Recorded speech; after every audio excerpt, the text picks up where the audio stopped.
Fire signs, Aries, Leo, Sag. We're going to tap in and see what's in the energy for fire signs.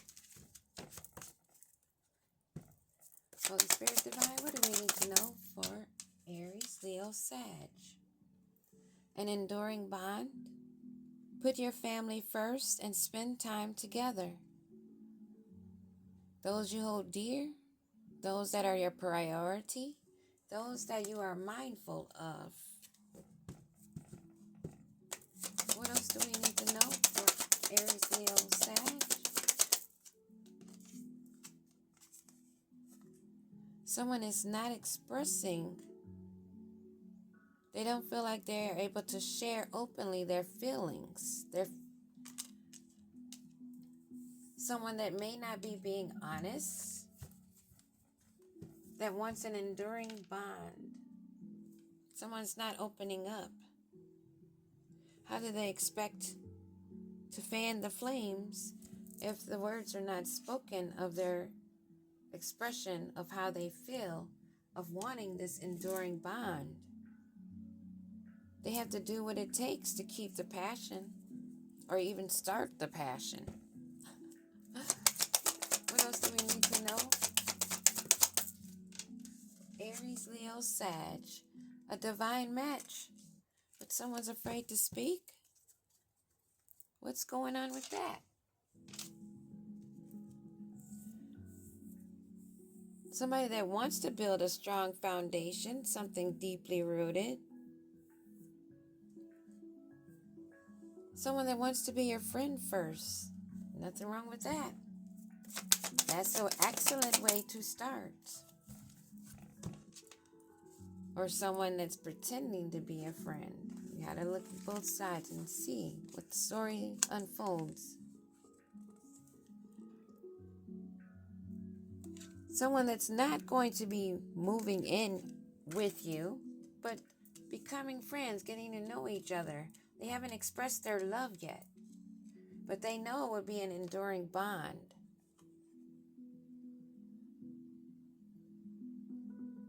Someone you haven't met, or someone that has not found their match yet. A power play. Could be somebody wanting to dominate and control the relationship. The reason why they haven't stepped forward. This enduring bond. They're conflicted, trying to cope, making decisions, what to do, if they should express or not express, if they should stay hidden, stay behind the scenes, watching you, possibly from secret accounts, somebody that may watch you online, or your social media. What is this enduring bond? Someone that's being influenced by peers. Someone that's of third parties. But they want this bond. Or someone that wants to have this enduring bond and they want it forever. That figure 8 at the top. Infinity. But they're having outsiders influence their intimacy, who they're bonding with. Why aren't they expressing their love? What is this not expressing? Someone you said bye to before, someone of the past, someone you walked away from, someone that you found closure from. Someone you thought was an enduring bond or was supposed to be an enduring bond, but they had third-party attachments. Now they're afraid to express themselves to you because they're afraid of what you're going to say. Somebody you left behind that was supposed to be a divine match.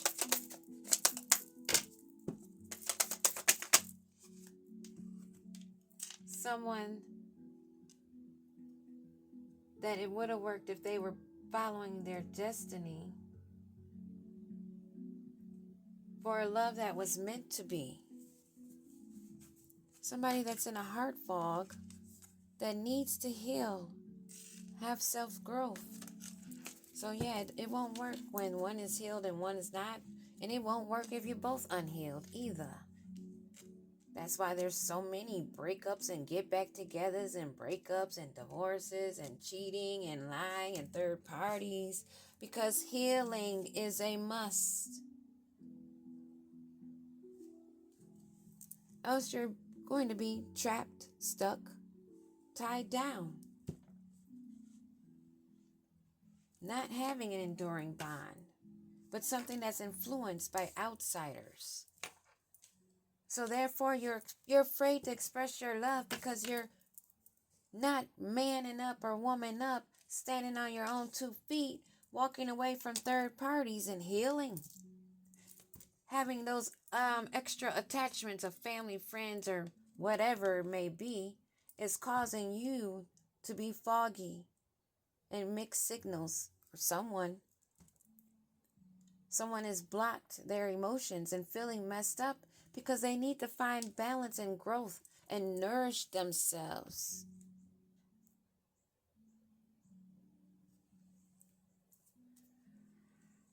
On the move. They're not on the move. They're not moving in with a partner. What's going on?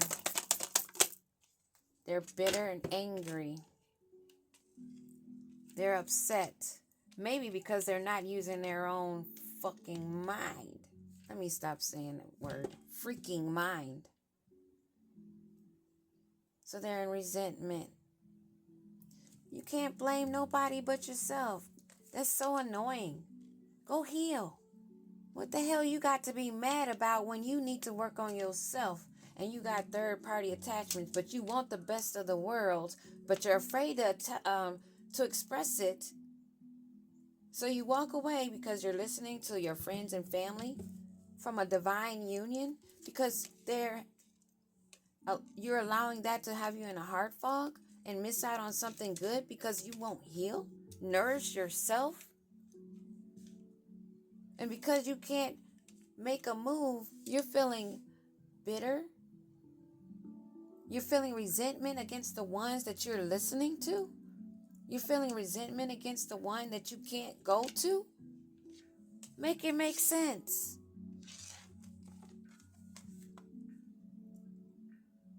You can't strike a heart chord of harmony while you're bitter, unhealed, in a heart fog, can't think for yourself, and making moves based on outsiders.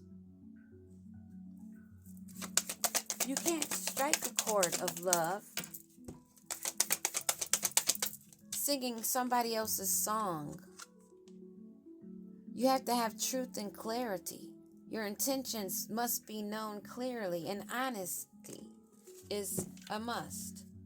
Else you will sit in your heartbreak, shattered,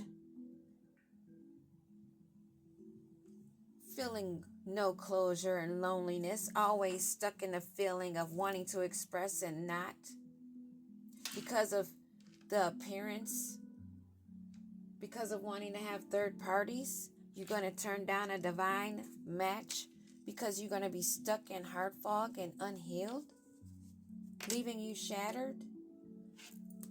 Wanting to have control because you want that, but you want to have it your way. And there's no way in hell anyone healed is going to be a part of a third-party situation. I don't think so. A lot of women are even laughing at the poly bull crap. We know what's up. What the hell? You might as well just have a GoFundMe marriage. Call it that. A GoFundMe relationship. That's how I'm seeing these dang polys walking around here in America. Not even abiding by the rules of what a poly is. Can't afford your own shit and you trying to have 2 women. Boy, bye. Girl, bye. Whoever's on that side. of not having actually loyal to one person. Because there's no love. It's a love-hate situation. There's no love over here for an enduring bond, not with third parties. So this is a loveless marriage, a binding. This divine masculine wants to bind someone in a love-hate relationship where there's no love, but there's third parties.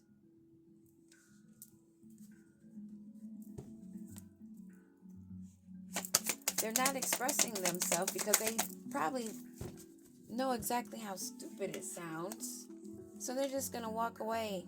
They know that they would be rejected and looking like a jackass. Having all of this mess in the same vicinity of where there's supposed to be a divine match. Where you're supposed to be following your destiny, healing, not being in a heart fog of mixed emotions. They need to be nourishing themselves. They can no longer get readings on you. And it's a goodbye. A complete finale. A complete finale to this karmic lesson that's left them bittersweet because they wanted to play games with a divine match, a divine union. Now they're pissy. They're bittersweet because they can't move into your house and now they feel trapped.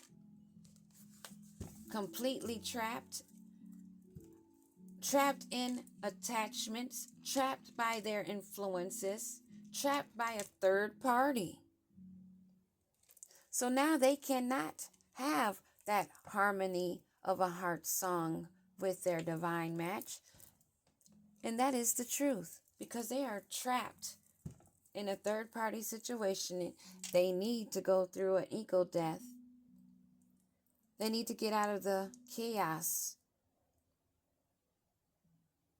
They may be going through a forced spiritual awakening.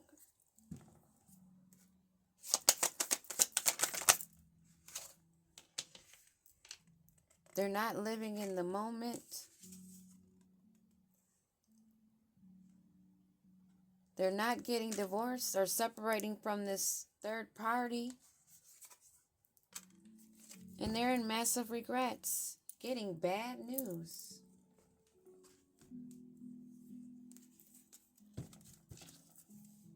Third party.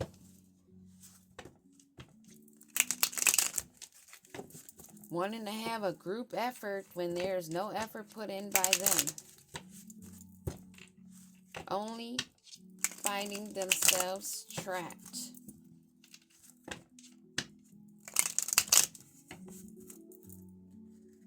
Wanting you to pour into their cup.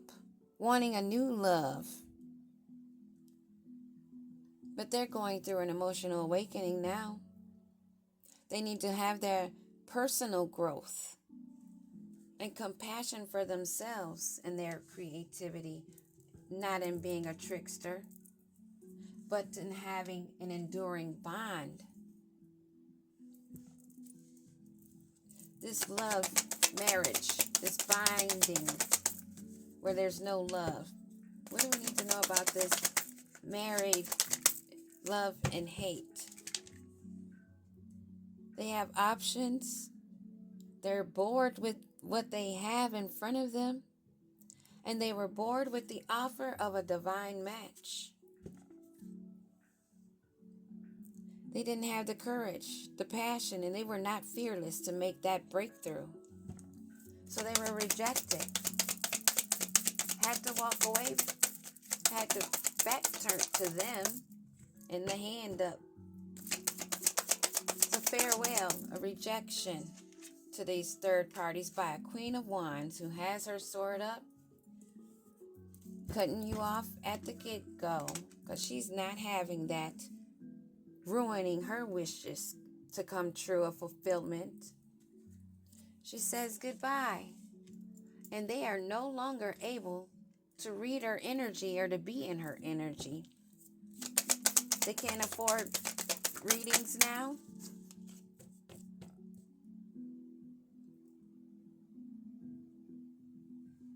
This is their test of faith. And it seems they may have failed their test of faith. They said goodbye to a divine match. Because this Queen of Swords is not dealing with that. She tells them to their face, goodbye. Take one more step. It ain't going to be good for you. And they're still trying to see. I get complete scrying, prying, and this is their goal. Staying faithful and loyal to manifesting, being trustworthy when you said goodbye.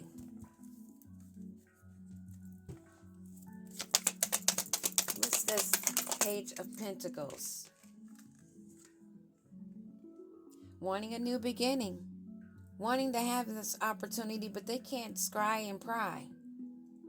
They're not able to get readings on you anymore to see what your security and abundance lies. And they're trapped, bittersweet. They have no courage, no passion, no courage, no bravery. Only how to be bitter, angry, stuck in their memories. They cannot strike a chord of your heart.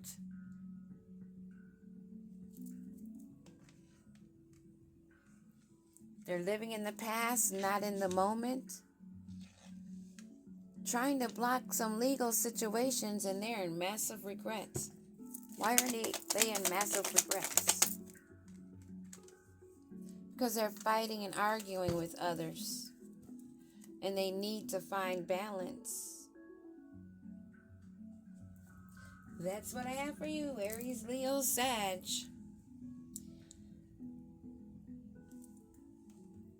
I can't say enough. Shadow work, healing,